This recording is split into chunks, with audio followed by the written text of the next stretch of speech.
Awesome. So I don't know if everybody's awake after that. I don't know if I'm a good DJ or not, but there you go.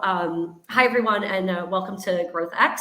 My name is Dr. Melissa Sassy, and I've got these three amazing people who I actually know from way back when, and they just all happen to be, experts in supply chain and logistics and many other things within the transportation space. First off, I'd like to, kind of kick us off and talk a little bit about, kind of the places where, each of us come from. But before that, I'm hoping, Marc, you might be able to give us like a little bit of a rundown on the, the industry. What do people need to know about the wider space of logistics, transportation, and supply chain, if you will? Well, thank you, Melissa. I'd love to. I kind of think about this as being like the halftime. We're halfway through 2023. It's like the logistics halftime report. So, kind of where are we? Well, if you rewind to about a year ago, we expected to be, I think, in a slightly better place. Most of the predictions were demand was going to come back and volumes and rates were going to go up in the second half of 2023. Well, here we are. And things are still, unfortunately, a little bit more of the same. So why is that? Well, there's a couple reasons. I think the biggest one is demand is just still down, right? There's been a lot of press releases that have come out from some of the big retailers about what the consumer's doing, whether it's, big box stores, whether it's, your home supply or tech, electronic stores. All of them are saying the consumer is just not buying the way we expected to. And so that demand has put pressure on the imports. So imports are down. Overall, there's also a shift, as we come out of COVID to more experiences, right? So, people are paying $1,000 to see Taylor Swift instead of going and buying more patio furniture. All that has a very negative consequence to the logistics market. And it's all across the board for the most part. So as we kind of go through different sectors, I've got sort of like my little scoreboard here of what's happening. So trucking, trucking's down, low single digits in terms of tonnage. Rates are down high double digits, in some cases as much as 20%. It's a big deal. Parcel is a different animal. Volumes are down a little bit. There's still significant consumer demand for e-commerce, but rates are up. Rates are up almost 10%. Rail is another area where volume is down, right? So there's, bulk commodities are down. The import containers are, down mid single digits. However, rates are flattish to up right now. Air freight, again, another area that, kind of matters for emergency parts. And, when the supply chain issues happen, you've got air freight stuff in. Also, garments, electronics, volumes are down 8%.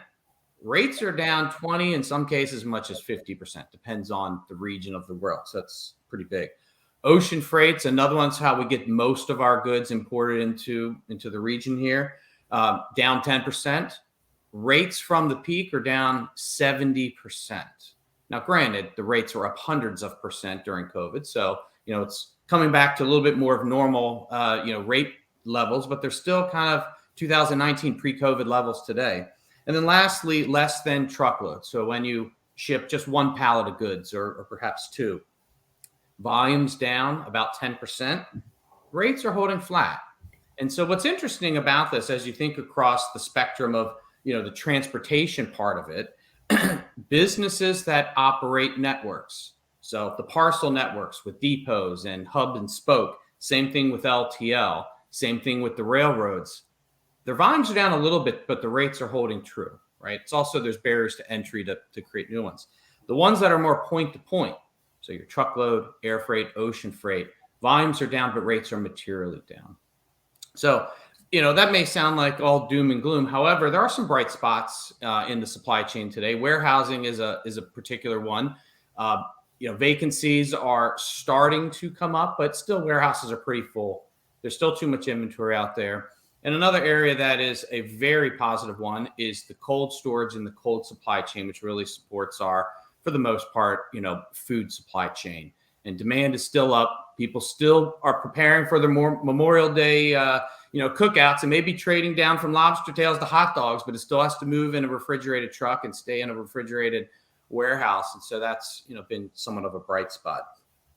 And then lastly, I'll touch on, there's just been some shifts in trade flows. So it's, you can read the newspaper or listen to a podcast or watch the news, and you'll see that volumes out of China have dropped.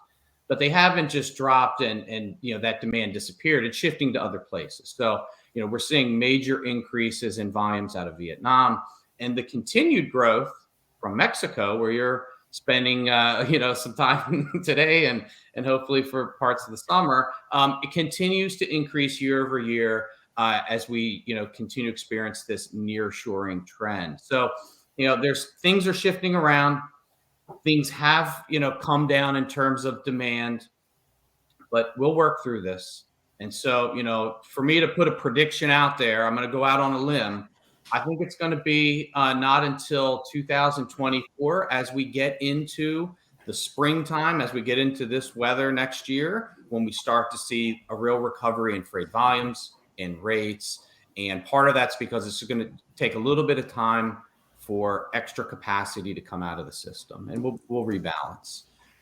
There's a lot of watch outs. There's a lot of activity with the Fed, and inflation is still pesky. Inflation is still sticking around, and but unemployment's strong. The consumer, I believe, is still strong, and so I think we're all going to come out of this and be all right. But it's going to take a little bit of time.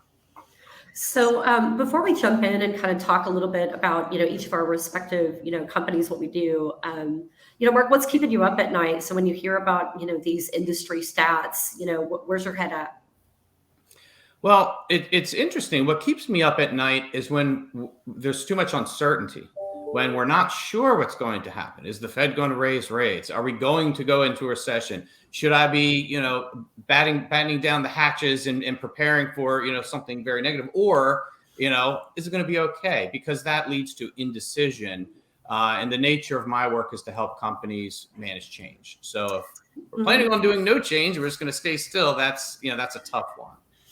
All right, Marc. So, at Alix Partners, talk to us a little bit about what you do. I obviously I know Alix Partners, but I'm not sure everyone else does. Talk to me about what Alix Partners does and what's a day in the life for Marc.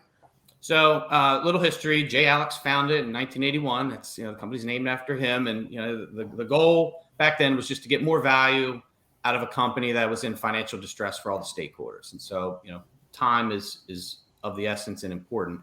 Today, we've expanded. We've got 25 offices, 2,500 professionals, and focus on a variety of kind of management consulting type topics. For me, I have been for the last 25 years focused on the supply chain industry and help those that are users of that service and providers of that service. And in good times with M&A and in bad times with downturns and restructurings, and that's what keeps me busy. Awesome. And I think if I'm not mistaken, Alix Partners was quite infamous in terms of coming in and doing a number of big, restructurings, maybe, outside of your area. But all right, super. Rick, talk to us a little bit about, what you're doing. What's the day in the life for Rick, and, what is FTI Consulting? Yeah, I'll start with FTI. I mean, we are fairly similar to Alix in the sense of a large consulting firm. Some subtle differences, publicly held, so there's a little bit of difference there. But it's very similar in the sense of a heavily restructuring, bankruptcy advisory work, but also another side of the house, meaning the performance improvement and working with a lot of companies on merger integration and performing improving performance. As far as myself, yeah, very similar as well. 30 plus years in the supply chain world. Oh, it's a competition now. Well, yeah. I'm saving the best for last.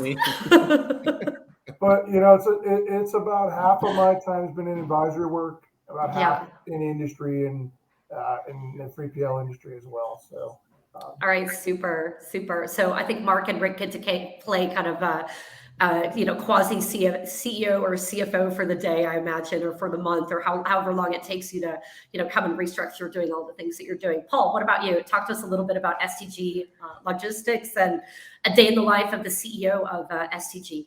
Yeah, so thank you for having me on this call, and it's great to be here with two former colleagues, both Mark and Rick. We have a long background as Hey, well. three. No, sorry, Dr. Sassi. It's been great, and so Rick and I go back a long way, back to Syracuse University, and we've actually been at this to his point earlier, for 30 years, right? So we graduated back in 1993. So it's amazing how time flies. But just real quick, STG Logistics, we're about a $2 billion revenue company. We have three primary pieces of business. Our first is we are one of the nation's largest drayage providers, so picking up containers from the ports and bringing them to customers and vice versa, and then also the rail ramps. Our second line of business is we have 15,000 53-foot domestic containers. So think about J.B. Hunt's the largest, Hub's the second largest, Schneider's the third, and we are the fourth largest provider of that domestic intermodal service. So putting a container on the railroad and moving it to and from customer locations. And then our third line of business is we are the nation's largest less than container load network. So imagine all these big container ships coming in from overseas. The lion's share of those containers are full container loads, but a part of them, a few percentage on each vessel, are less than container load. And so we provide the deconsolidation and consolidation services for those less than container load boxes and break them down and then move them to one of our 85 points throughout the country. So we're private equity owned. We've done 15 acquisitions, just completed our last one last Wednesday. We acquired a company called BDS, a brokerage shop out of Chicago. And so again, just looking to continue to grow and expand. From my perspective, me as CEO, I'm not going to lie to you, every single day is different. I don't have a single day that's the same, right? And my whole thing is, to Mark's point earlier about we are in a very, very depressed market. I feel like we're in 2008, 2009 from a freight recession perspective. Mm-hmm. And so right now I would say I'm focusing a lot more on how do we get out there and get in front of customers and help my sales team win business, right? Because you got to go get freight. We got to move freight. And so I like to tell everybody we had 24 months of freight falling out of the skies during the pandemic. But right now it's like we have to go out there and go get market share. And I would say I agree with Mark that we're probably going to be in this kind of state through basically this time next year. I think that's a good prediction. So it sounds like a lot to keep you all up at night. Very much so. I was looking at some things, and I know that within there's been conversations, whether that's something that's an issue right now or not. I'd love to uncover that. If I think about the capacity crunch, is that a thing right now? Is that still a thing? Is that something that's keeping you up at night, or is it just something we often read in in some kind of publication that may not translate well on the ground? Yeah, so when you say capacity crunch, the way I interpret that, to me, that means that there's not enough capacity, which we are in the absolute opposite market right now. I mean, we are in a capacity crunch during the pandemic. Without a doubt, you couldn't move freight. And to Mark's earlier point, you saw rates go through the freaking roof because the demand was far greater than the supply. So it's now the complete opposite. It is it's no longer a thing. 180 opposite. I mean, it is brutal out there. There's plenty of capacity, and almost to the point where, again, my second line of business is domestic intermodal, and we compete directly with OTR, with trucking. And typically there's like a 30% differential in price. Well, things are so tight and so light and so poor and so rough for the trucking companies. They're pricing so aggressively that they're equaling. Are they doing it? Are they doing it at a loss in some cases just to maintain market share? They absolutely are, just to keep the trucks running in, because they're managing a network. You got to keep the trucks flowing. But I would say there are definitely times where they're doing it at a loss. It's not sustainable, but the reality is it is what it is, and so it's very tough right out there right now if you are a provider of transportation logistics services. Yeah. Oh, that's tough. Rick, anything you want to add on top of that? It's an interesting thing. When we advise our clients, they went from as Paul mentioned, a complete 180. So when you're trying to do a budget and trying to explain that to the senior management team as a supply chain or operations team, it's really difficult for people to articulate that message properly. But at the same token, I think more C-level people are more involved in supply chain than they ever have before. So they do pay a lot more attention to it than perhaps 3-4 years ago when the bullwhip snapped and well, plus it was hitting home. It was hitting home in your living room, in your for your kids, for your family, when you couldn't get certain goods and services. So it was kind of what was interesting. Just a quick anecdote. Back 2017 and 18, there were several large hurricanes that hit, and that put some shock into the transportation business. And I think that was the initiating factor for a lot of C-level people to start paying more attention to what can occur when an imbalance happens.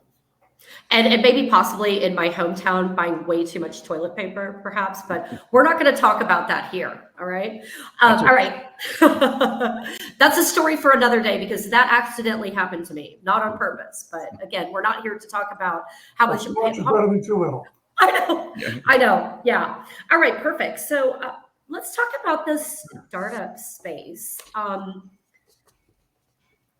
Are there any favorite, startup founders? I that's kind of like me putting a plug in something. All right. Like, I think, I might know what answers you might give, but, Marc, any startups out there that you think are doing really interesting things, whether that's tech or non-tech? So I've got two answers for you. And the first one I think is a very personal one. I had to think about this. I thought of Rick Barry. Rick Barry is a Philadelphia-based entrepreneur that founded ICG Commerce back in 1999. And because of Rick, because of that business, I got to know Paul, I got to know you, I got to know Rick, and many other colleagues that are long-term friends of mine now. And so did he have a vision? Yes. Was there some technology that supported it? Absolutely. Was it where it needed to be? No, and we worked on it. But more importantly, it was the tech coupled with the people. And I think that sometimes we get caught up with really interesting new features or new capabilities, but we forget the people side, and making that real, making sure it's implemented, making sure it works is just as important. And so, Rick may not have founded the latest, killer app, but the people behind it's okay, Rick. We still believe in you. And the second one I thought of, it's actually an interesting one. I did a little research. It's a guy named Sean Henry, and the company's called Stored, STORD. And it's a supply chain platform that kind of covers end-to-end everything you need, from warehousing to freight brokerage to e-commerce fulfillment and that kind of stuff. And obviously it's on a cutting edge new platform. And this is, a guy that founded this company coming right out of, I believe it was Georgia Tech. And, they want to be a disruptor, kind of like the way, Amazon fulfillment has been a disruptor for retailers and for companies in that space. And so, I think this is a very interesting company to watch. Still early still, but it's one that I'm going to keep my eye on. Awesome. I know this question wasn't necessarily for, either of you, Rick and Paul, but if there's a founder, anytime, you want to jump in, feel free to share, not to put you on the spot, but yeah. All right, cool. So what do y'all think about supply chain as a service? Well, is that a thing? Go ahead. There's a lot of different ways to think about that. Clearly supply chain services are something that, companies provide on an outsourced basis to their customers. And in many cases, the customer could probably do some of it, if not all of that activity themselves.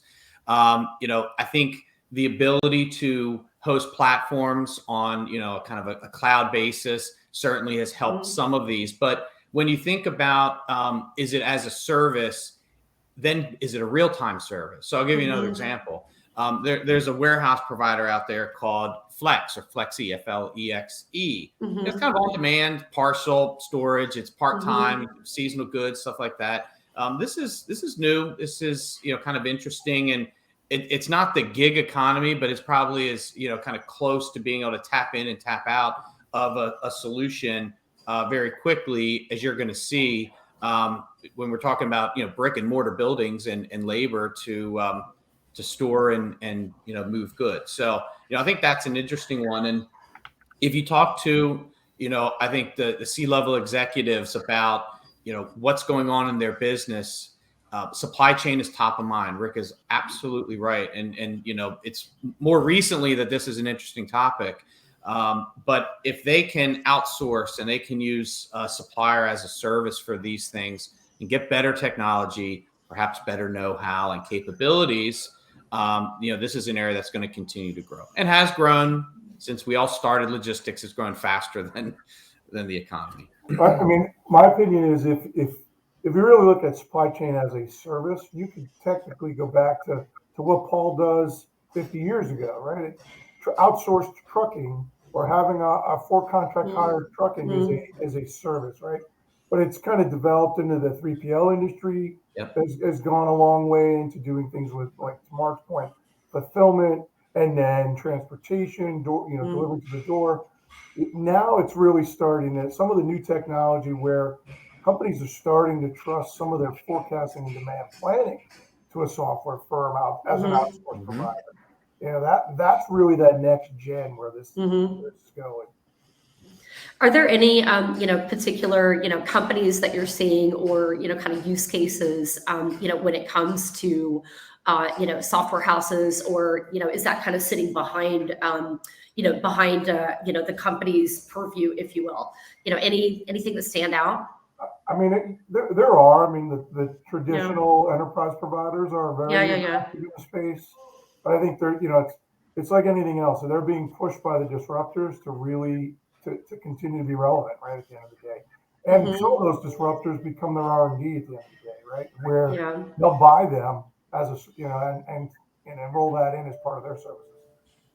So I know that, for this next one, I was going to address this, I think, to you, Mark, and then also to Saad, who's not with us today. But, I'd like to address it to you, Mark, and you, Paul, one from kind of like a consultancy perspective and one from a living and breathing a day in the life. And Mark or Rick, feel free to chime in if you've got anything you want to share. But I want to start off with you, Paul. I kind of peruse your website a little bit. Obviously, I'm not able to look behind the hood and understand, but are you doing anything with, AI, and how are you using AI in your business in a meaningful way? Obviously you don't need to get into the, lines of code, which we might all fail that test today. And if we were required to write lines of code to get us out of the zombie apocalypse, I can tell you that I will not get us out. We are going to all die. So. So I mean, if you think about our business and what we do, I mean, at the end of the day, technically, we're a network, right? So you have 15,000 containers flowing all over the country, and from our perspective, given that our customers are not real good with forecasting, because, and again, not their fault, but they just, to Mark's other point, they have no clue what's going on. No one knows what the future is going to hold, and so from an AI perspective, I think anything we can do to give us a better analysis or interpretation or statistics to support what we believe our network's going to do and be a step ahead of basically human beings is powerful. And so we're spending a lot of time building models and leveraging AI to figure out where the volumes and where's the freight moving. Right, try to stay a step ahead of what's actually happening out there, real time, and we haven't perfected it, but we're working on it, and I think we're going to get there. All right, super. I'm going to come back to you on IoT because I have an IoT question as well. But I'd like to stay on the track of AI. Mark, any cool examples that you've seen either with your clients or just out in the industry that you may not have had a chance to see or use or comment on firsthand? Yeah, absolutely. So if you rewind 5-10 years ago, we were talking about big data. It's gathering all of this information. It's available. A lot of companies have it. It's just there's too much. It's hard to deal with. And so, AI is something that I've seen in a couple ways. One is to kind of parse through that information. So there's shipment movement, there's history data, as Paul was mentioning. The clients don't know, but you can use an algorithm to help you to predict where the demand is going to be. So you may not be perfect but you're better than you were before. So you can start to place bets to move equipment to a certain place, or, plan for labor or whatever that, you may need to do. AI is also helping, and you mentioned before, we'll get into more detail on IoT, but if you have IoT on pieces of equipment, you can then monitor and gather the movements of those, which is the data that you can then use to predict where you're going to need that stuff and to move it in advance of the need, which is very interesting. There's another one that's, as simple as, just like chatbots. There's some basic customer service stuff that people need to do. And frankly, some people like to do self-serve customer service. I know I do if it's easy. And so there's AI built into that to at least deal with the basic stuff. And then if it's a little bit more complicated, perhaps you have someone from the company that, gets involved. And then lastly, this one's going to sound a little Orwellian or Big Brother, but there's software companies out there that can tap into cameras that are out there for security purposes and tag pieces of equipment, as an example, or tag certain things. And that's data now that they're tracking. So it's not exactly IoT, but it's something similar, and it's interesting. And then you can use AI to, predict on movement and demand. So there's a lot of things you can do. It's all about trying to get a little bit smarter in predicting the future. You're not going to get all the way there, but you're better than you were before.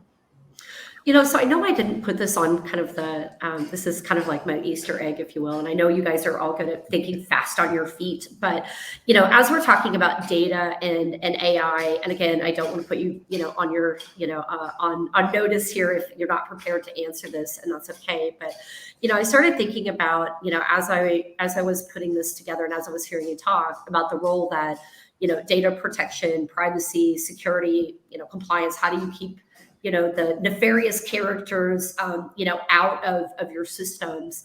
Are any one of you involved in, anything that you'd feel like having a, maybe a opinion on the role that data privacy or data protection or data security is playing in any of your companies or any of your clients? Yeah, all I can say is that we take cybersecurity extremely serious at STG. I mean, if you think about, a lot of our competitors have had breaches and some noticeable ones. And so, knock on wood, our team, you asked earlier, what keeps you up at night? I would say if you asked our IT, our CIO, he would tell you that cybersecurity is topic number one that keeps him up at night. Because if you think about it, these criminals, they're always a step ahead.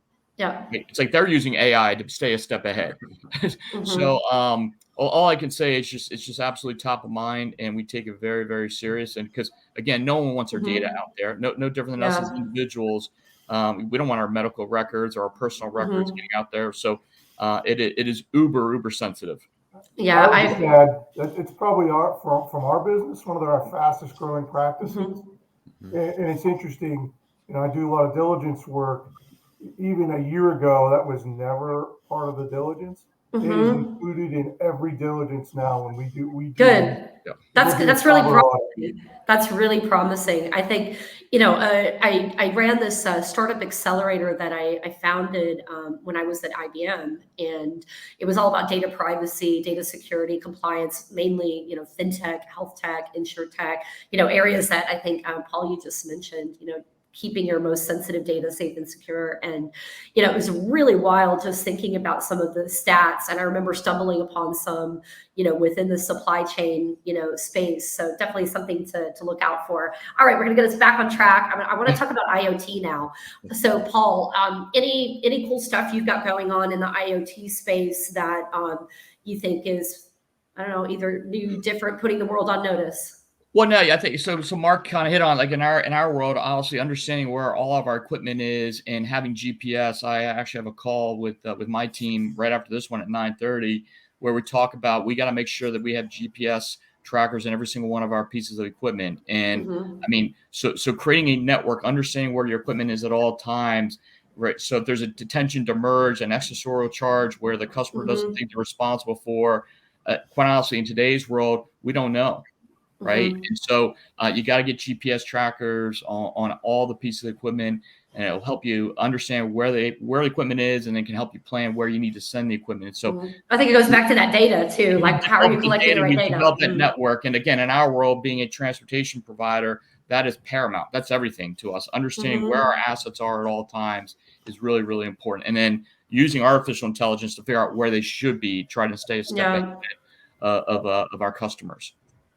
So, Rick, what about, automation, robotics? What kind of cool stuff are you seeing within the space, either stuff you've tangentially seen or, with any of your clients? Who's doing cool stuff? Tell me. Yeah, there's a full gamut. I mean, as we continue to look at labor as being one of the highest parts of the inflation process currently, everyone's trying to take a look at, are there areas where we can take labor out and either automate quickly or take away repetitive processes that are either dangerous or something where they can really take and optimize labor. So, we were just looking at something that is a truck unloader that basically works off of a vacuum, especially as Paul knows in his industry, and when they're doing their LCL work, container comes in, it's hand stacked in from Asia, and these new automation robots can go in and actually unload a container. And they're doing it really fast. The hard part was getting all the mechanics to work properly because of the different size boxes and all that. So there's some new vacuum seals that are able to pick up these boxes. It's an interesting process. I don't think it's completely fully adapted at this point, but everyone's trying to figure out how they can really do that.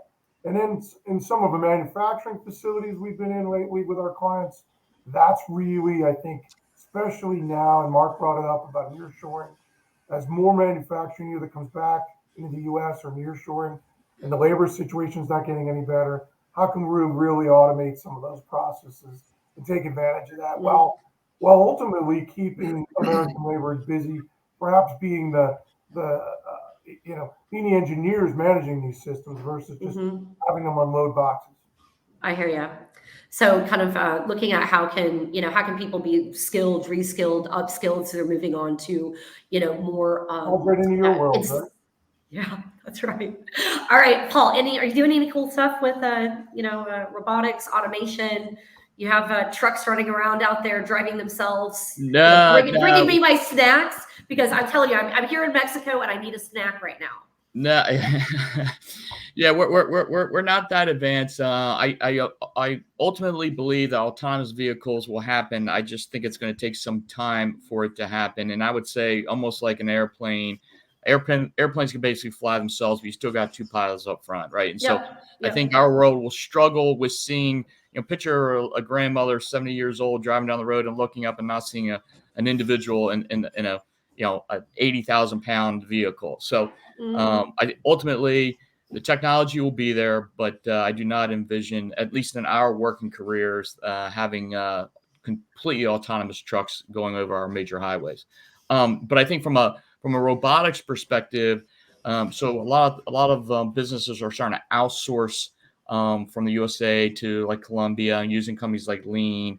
And I think the next evolution is going to robotics, because a lot of the things that you outsource are things that are not primary core competencies of the organization, and stuff that is very repetitive in nature, like AP, AR, billings, collections, those type of activities. And so I think from a billing and an invoicing perspective, that is something that can be very automated. And ultimately, I think we are testing some stuff robotically to see if robotics can work in that area. From a warehousing perspective, kind of to Rick's point, we are so high touch, and there's a lot of sort and segs. We have not seen automation there yet, but I think it will come, right? And I'm always a big fan. I mean, anybody knows me, I always say that technology always prevails. It's just a matter of when, right? Yeah. So ultimately, I think it will come as it relates to Rick's point in the warehousing, but we are not doing much of it as of yet. So speaking of not doing much of it yet, or, either being a fan or not a fan, I think depending upon who you talk to, there are lovers and haters of blockchain, right? And I think when I think about the, interesting aspects of blockchain, I look at, how can you track, a tomato? How can you track a diamond? How can you track whatever? And how do you make sure that things are moving through the supply chain as they should, or making sure that you're not buying, certain, minerals that have been attached to child labor or whatever. Lots of different use cases, obviously. What do you think? Is blockchain actually gaining traction within your world at all? Or is it still a, kind of conversation point that, people are still, let's say, debating over? So. So I would say let's start at the top of the mountain. I would say theoretically, everybody and conceptually, everybody kind of understands it and agrees with it and thinks it makes sense. The problem is, I believe, as you come down the mountain from greater than what's Mount Everest, 29,000 feet. So say we start at the top of Mount Everest. As you come down the mountain and get more and more into the details, I think it's hard to take the theory and put it in practice. And because a lot of different, I think you've got so many different touch points as well. So it's not about you just saying we're going to do this. Correct. So again, a lot of people need to play ball in order to make it work. So I think conceptually, everybody agrees that it sounds good, and in theory, it sounds good. Conceptually, it sounds good, but in practice, it's challenging. And so I would say, if you talked about it and brought up, like, I think it really started to hit form, like, call it 3 or 4 years ago before the pandemic. I'd say out of the gate, everybody was fired up about it and thought it was going to revolutionize and change the world. And, cryptocurrency and all that kind of stuff got tied into it, and people got excited about it. And then having like FTX and some of these issues, I think people are scrutinizing it more and more. Like for us, we leverage blockchain. We have a technology system where we communicate with the U.S. government, with customs, and we have blockchain in that area, and it works very effectively, right?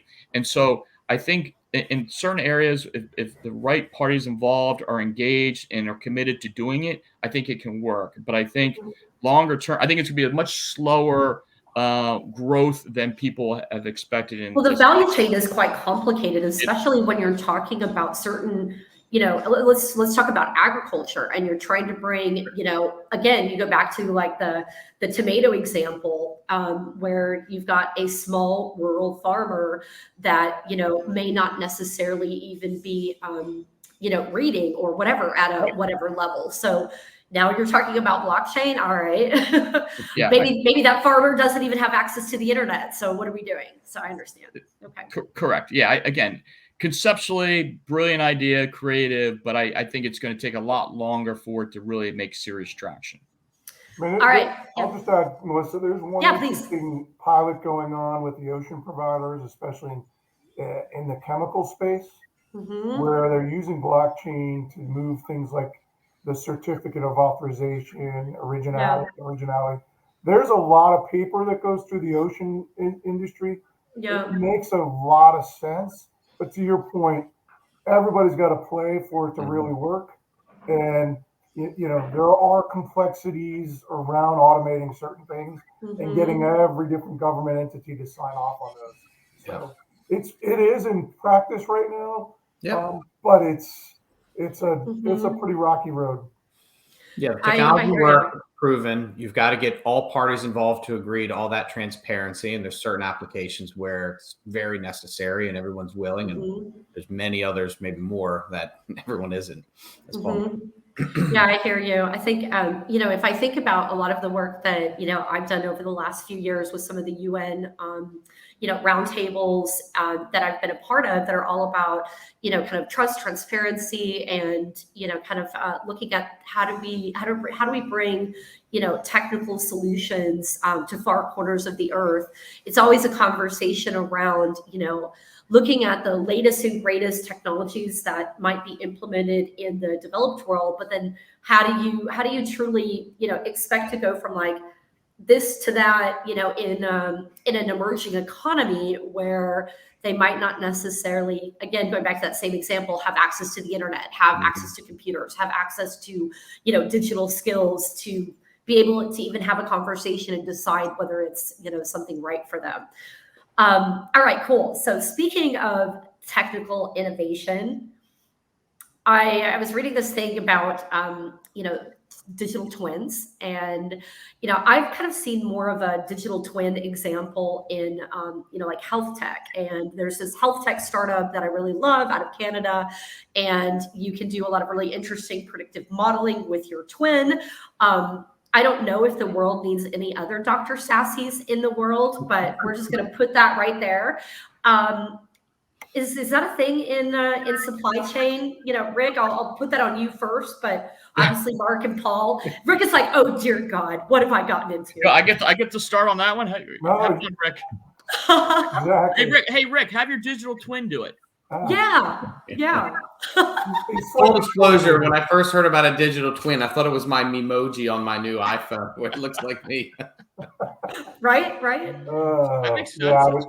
Yeah, but this is an interesting topic. I mean, this is one where we've got a lot of activity going on, and it's pretty interesting from the perspective of it. It does work in the supply chain. So let me take you through a quick example. I knew I picked the right person. Paul, you thought you were going to stump Rick. I'm going to call BS on this. Well, let's see what his answer is. Okay, let's see where he's going.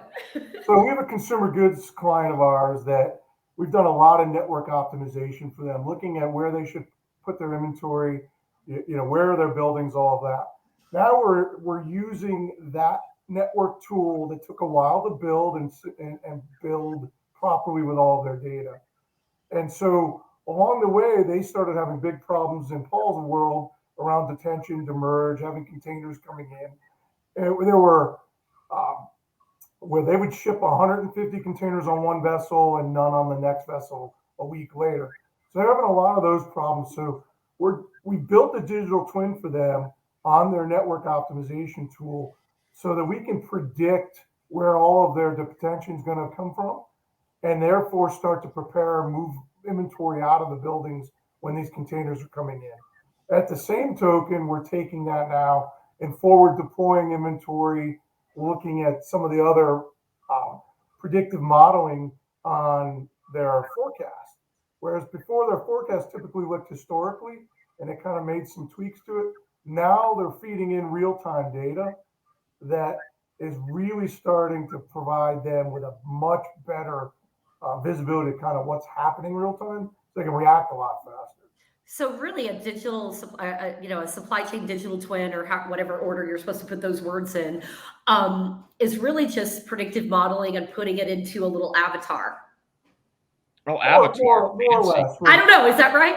That's a good start. Am I making it too simple? Meanwhile, my technologists over here are ready to pounce my face in. No, it's not that.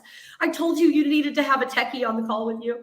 Okay. All right. Got one more for you. And then, would love to, kind of wrap us up and take in any, kind of last comments. But, obviously there is a lot of conversation everywhere around sustainability, climate action, and, transportation always, is a conversation point, whether that's personal or, what's happening, from, a supply chain perspective. I'd love to understand, are there, circular supply chain, or what are y'all doing? What are some of the trends or buzzy things, whatever you want to call it, that is, kind of impacting, climate action, either in a positive or negative way? Mark, maybe I'll pick you first. So, when you think about, a circular supply chain, I start off with, kind of like the 3 R's, for environmental impact: reduce, reuse, recycle. And you start thinking about what aspects of the supply chain have some reuse, right? And some of that's been around for a long time. It's they're permanent packaging pallets, whether it's for the produce industry or the protein industry, or even in automotive, where it has goods coming on and then it comes back and it kind of moves in a circle, right? It's a closed loop system. The same thing is happening for consumer goods as well, where you've got examples for tires where you're retreading, so you're reusing them. You've got examples where you're recycling them and that rubber gets ground up and it goes into sports fields and things like that. You also have industries that are actually built completely around that. Automotive is another example. So batteries, like the cores, come back in a circle and go back to the factory and you reuse the lead. Same thing with other components like, brakes and other things that can be remanufactured. This is something that it takes a lot of planning. It also takes a lot of investment to build those systems and put that, those assets that are, highly durable. Some of the stuff lasts for like 20 years, and you run that system and take the waste out of it.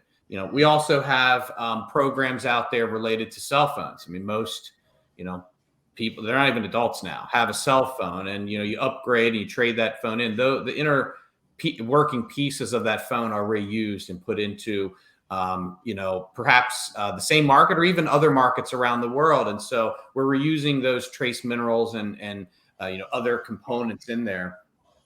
I think it's important to also consider one final thought, and I'll turn over to the guys, the environmental impact of moving it around, right? And so if you're moving it around and burning fossil fuels and reusing it, well, you may actually just making it worse. So, as we think about more fuel efficient and, carbon neutral ways of moving the goods, then I think, these closed loop systems really can make a positive impact. Got it. Understood. Paul, anything you want to add, or, Rick? Well, I would just say there's definitely more of a focus on it, especially given that most companies now, especially those that are publicly traded, this whole ESG, environmental, social, and governance, that helps put that spotlight on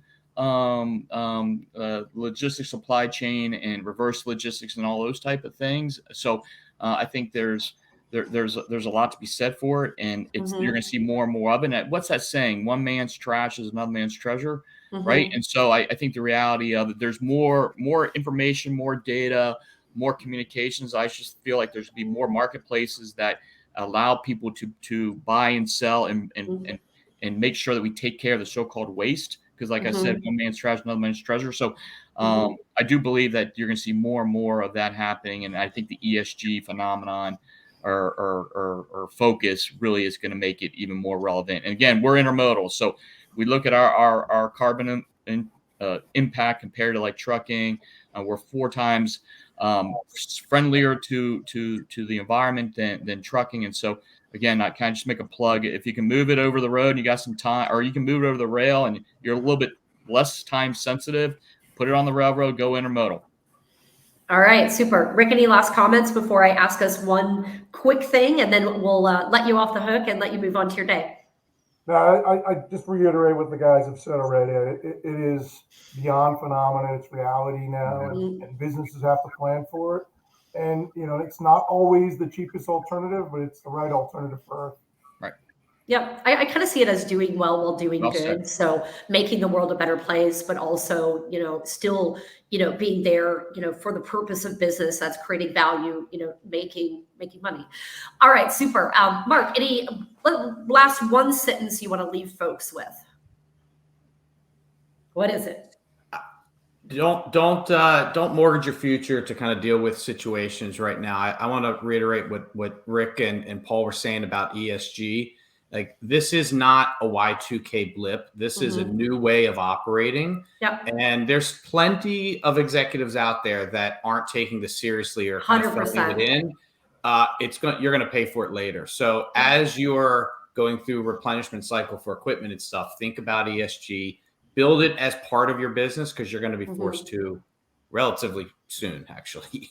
All right. Was that your sentence? That's my final sentence. Yeah, that was a great sentence. All right, Rick, your final parting sentence. Well, look, hopefully not a paragraph, because Marc doesn't follow directions. I think work hard, play hard, but at the end of the day, I think that the world's a great place right now, and supply chain's a great place to be involved right now. Super. All right, Paul. Yeah, and I'll wrap up by simply saying my mother once told me that she had a saying, "This too shall pass." And so for everybody who is a transportation provider like myself, again, we've had a couple great years, freight falling from the skies. It is brutal out there. We're absolutely in the middle of a freight recession. But as my mom once said, this too shall pass. All right. And as Paul's mom said, this too shall pass as well. Sorry, I had to feel like. Thank you, Dr. Sassy. I don't know. Did that feel like prolific or what? Yeah, I got goosebumps. All right, thanks, guys. I'm just going to play our closing video. So I will say thank you, everyone. My name is Dr. Melissa Sassy. I'm a venture partner at Machine Lab Ventures. We do a whole lot of exciting things around, creating, growth and value within the startup ecosystem, including tech enablement, access to distribution channels, whether that's customers, partners, markets, and then finally, access to capital. Super. So here goes our video. Thanks, guys. Take care. Thanks, everybody.